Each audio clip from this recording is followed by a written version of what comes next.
du changement climatique. On va continuer à en parler avec vous, François Gémen. Merci d'être là. Vous êtes politologue, membre du GIEC et vous venez de publier L'écologie n'est pas un consensus, dépasser l'indignation chez Fayard. Alors François Gémen vient de passer une des années les plus chaudes jamais enregistrées sur Terre. Les inondations et autres incendies en série sont déjà la conséquence de ce dérèglement du climat. Et pourtant, on voit l'Allemagne, mais aussi d'autres pays, continuer à recourir aux énergies fossiles. Alors comment l'expliquez-vous ? En fait, nous sommes en plein dans des contradictions permanentes où, d'un côté, la guerre en Ukraine nous fait réaliser à quel point notre dépendance aux énergies fossiles est dramatique, non seulement pour le climat, mais également pour notre situation géopolitique et pour notre indépendance.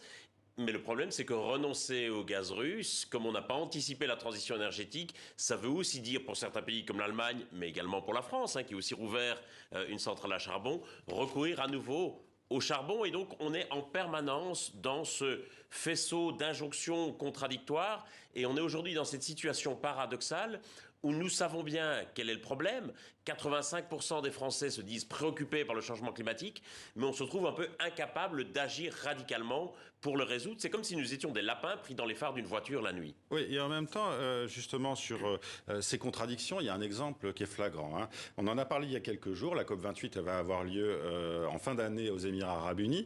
Et celui qui va présider cette COP, c'est Sultan Al-Jaber, qui est ministre de l'Intérieur du pays et patron de la compagnie ADNOC, géant pétrolier mondial. On se dit que c'est effarant ce qu'on voit là. On pense même à une blague au départ, non ? Effectivement, ça peut prêter à rire et on se dit c'est complètement risible presque qu'on nomme comme président de la conférence sur le changement climatique le PDG d'une compagnie pétrolière.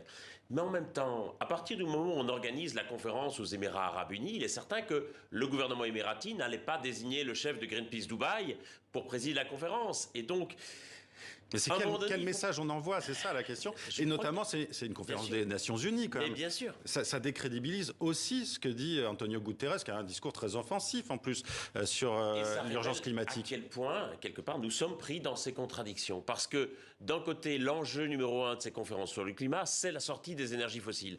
Donc ça veut dire qu'il faut bien porter le fer dans la plaie et que c'est important de pouvoir discuter avec des pays qui ont construit leur économie sur l'exploitation des énergies fossiles, de savoir comment on fait. Et donc, à un moment donné, j'ai envie de dire, si vous voulez discuter des énergies fossiles, vous n'allez pas mettre autour de la table des gens qui n'ont rien à voir avec les énergies fossiles. Il faut à un moment donné les confronter directement. Et donc, on voit bien que tous les messages qui sont envoyés pour le moment sont des messages profondément contradictoires. Alors, je voudrais revenir à ce qu'on se disait tout à l'heure au début de l'entretien. Moi, j'ai l'impression aujourd'hui qu'avec l'année qu'on vient de passer, 2022, qui est une année qui a été extrêmement chaude sur la planète, on a eu l'impression que beaucoup se sont rendus compte que oui, le dérèglement climatique était là, l'urgence climatique était là. On a l'impression que les climato-sceptiques sont devenus inaudibles, même si on a un Emmanuel Macron qui dit que on ne pouvait pas s'attendre à cette crise climatique. Il y a eu pas mal de railleries à ce propos. Mais là, on a l'impression que vous parlez de l'écologie qui n'est pas un consensus. Pourtant, moi, j'ai l'impression qu'aujourd'hui, sur cette urgence climatique, le consensus est en train de se faire. Il y a un consensus qui est très fort dans la société aujourd'hui sur la réalité du problème, sur le diagnostic. La grande difficulté, c'est que dès l'instant où on va se demander comment faire pour régler le problème, quelles sont les solutions, là, nous ne sommes plus d'accord. Et nous ne sommes plus d'accord parce que régler le cas du changement climatique, ça impose de remettre en cause toute une série de concepts et de fondations autour desquels nos sociétés sont organisées. Pas seulement la manière dont on fabrique et dont on consomme des biens, mais aussi des concepts comme celui de la liberté, de la justice, de la souveraineté. Ça implique de tout redéfinir. Et donc là, forcément, en démocratie, on n'est plus d'accord. Et je crois que l'erreur qu'on commettrait, c'est d'imaginer que parce qu'il y a consensus sur le diagnostic, il y a aussi consensus sur les modes d'action. Et parfois, on a eu tendance à dépolitiser cette question, à dire le climat n'est ni de gauche ni de droite. Bien sûr, le climat n'est ni de gauche ni de droite, mais les solutions pour régler le problème climatique, elles, sont profondément de gauche ou profondément de droite, et c'est pas la même chose. Oui, mais on a quand même l'impression que certains dirigeants politiques sur la planète ont des œillères. François Gémen, on va être très clair, on a l'impression que l'économique continue de dominer l'écologique. Soyons certains. Sauf qu'à terme, il sera difficile d'avoir de l'activité économique sur une planète invivable à la Mad Max. Il est certain.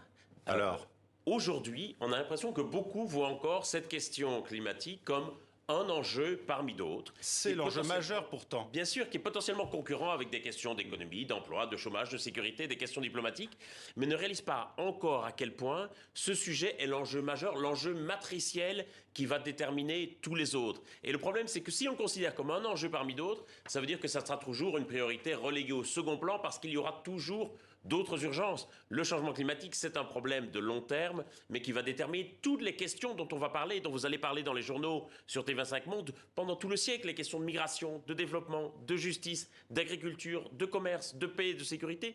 Toutes ces grandes questions du XXIe siècle vont être déterminées par la question climatique. Alors comment on fait pour dépasser l'indignation, justement? Vers quelle solution on peut aller pour à peu près tous s'entendre? D'abord, je crois qu'il faut se mettre d'accord sur le fait que s'indigner est utile, mais ce n'est pas agir en soi. Et parfois, on a l'impression que beaucoup vont s'arrêter à l'indignation et qu'il faut absolument la dépasser.